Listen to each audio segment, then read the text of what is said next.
सन्नाटा था। हवाएं सरसराकर किसी अनहोनी की दस्तक दे रही थीं। गांव के बाहर पुराने खंडहर में रहने वाले लोग अक्सर डरावनी कहानियां सुनाया करते थे, लेकिन उनमें सबसे खौफनाक थी शैतान हवेली की कहानी। रुद्रपुर गांव के एक कोने में एक पुरानी हवेली थी, जिसे लोग शैतान हवेली कहते थे। कहते हैं कि वहां जिसने भी रात बिताने की कोशिश की, वह फिर कभी लौटकर नहीं आया। गांव वालों का मानना था कि वहां एक शैतानी आत्मा का वास था, जो किसी को भी जिंदा नहीं छोड़ती थी। लेकिन सुमित, जो कि एक निडर युवक था, इन बातों पर यकीन नहीं करता था। वह आधुनिक सोच का था और इन सब बातों को मात्र अंधविश्वास मानता था। एक दिन गांव के कुछ बुजुर्गों के सामने सुमित ने चुनौती दे दी। अगर यह हवेली सच में भूतिया है, तो मैं वहां पूरी रात बिताकर दिखाऊंगा। गांव के लोग उसे रोकने की कोशिश करने लगे, पर सुमित ने किसी की न सुनी। उसने अपनी जेब में एक टॉर्च और मोबाइल रखा और रात को हवेली की ओर चल पड़ा। जैसे ही सुमित हवेली के अंदर दाखिल हुआ, उसे अजीब सी ठंडक महसूस हुई। हवेली के अंदर हर जगह जाले थे, फर्श टूटा फूटा था और दीवारों पर अजीब सी दरारें थीं। हवा में अजीब सी सटांध थी, जिससे सांस लेना मुश्किल हो रहा था। जैसे ही उसने अंदर कदम रखा, दरवाजा अपने आप बंद हो गया। तेज आवाज के साथ पूरा माहौल सिहर उठा, लेकिन सुमित ने खुद को संभाला और आगे बढ़ने लगा। जैसे जैसे वह हवेली के अंदर जाता गया, उसे महसूस हुआ कि वह अकेला नहीं है।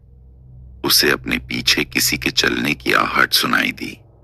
उसने टॉर्च जलाकर पीछे देखा, लेकिन वहां कुछ नहीं था।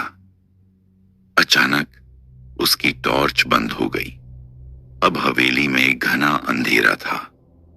तभी एक धीमी डरावनी हंसी गूंज उठी। कौन है? सुमित ने कांपती आवाज में पूछा। कोई जवाब नहीं आया, लेकिन अब उसे महसूस होने लगा कि उसके आसपास कई आंखें उसे घूर रही हैं। तभी उसे अपने कंधे पर किसी का ठंडा हाथ महसूस हुआ। वह घबराकर पीछे मुड़ा, लेकिन वहां कुछ नहीं था। अब सुमित को डर लगने लगा। उसे समझ आ गया कि कुछ न कुछ अजीब यहां जरूर हो रहा था, लेकिन उसने हिम्मत नहीं हारी और हवेली के अंदर की तरफ बढ़ने लगा। सुमित ने देखा कि हवेली के बीचों बीच एक पुराना टूटा फूटा झूला पड़ा था। अचानक वह झूला अपने आप हिलने लगा। अब उसकी सांसें तेज होने लगीं। तभी उसे एक परछाई दिखाई दी, एक लंबी काली आकृति जिसकी लाल चमकती हुई आंखें थीं। तू यहां क्यों आया? एक भयानक आवाज गूंजी। सुमित के पैरों तले जमीन खिसक गई। उसने वहां से भागने की कोशिश की, लेकिन उसके पैर जैसे जकड़ गए थे। वह हिल नहीं पा रहा था। तभी वह आकृति हवा में उठने लगी और उसकी ओर बढ़ने लगी। सुमित के पूरे शरीर में ठंडक दौड़ गई। उसे ऐसा लग रहा था जैसे उसकी आत्मा को कोई चूस रहा हो।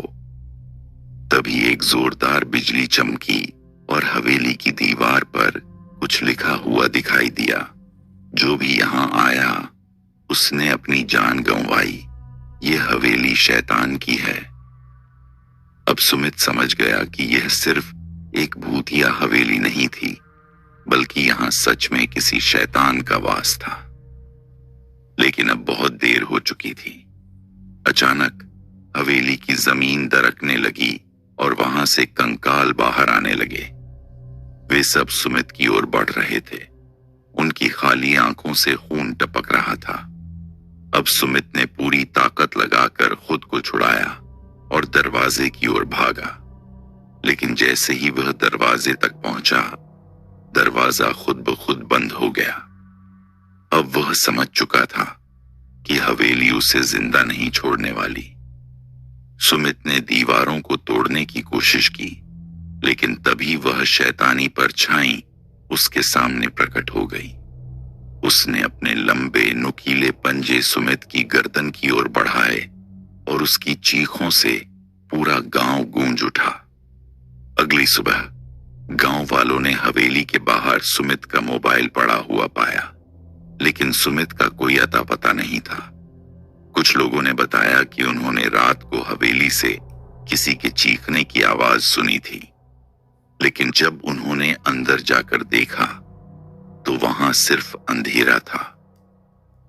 सुमित कभी नहीं मिला, लेकिन उसके बाद जिसने भी हवेली में जाने की कोशिश की वह वापस नहीं लौटा, और तब से वह हवेली और भी ज्यादा डरावनी हो गई। कुछ जगहें इंसानों के लिए नहीं होती। कभी कभी अंधविश्वास सिर्फ अंधविश्वास नहीं होता, वह कड़वी सच्चाई भी हो सकती है। शायद कुछ रहस्यों को रहस्य ही रहने देना चाहिए।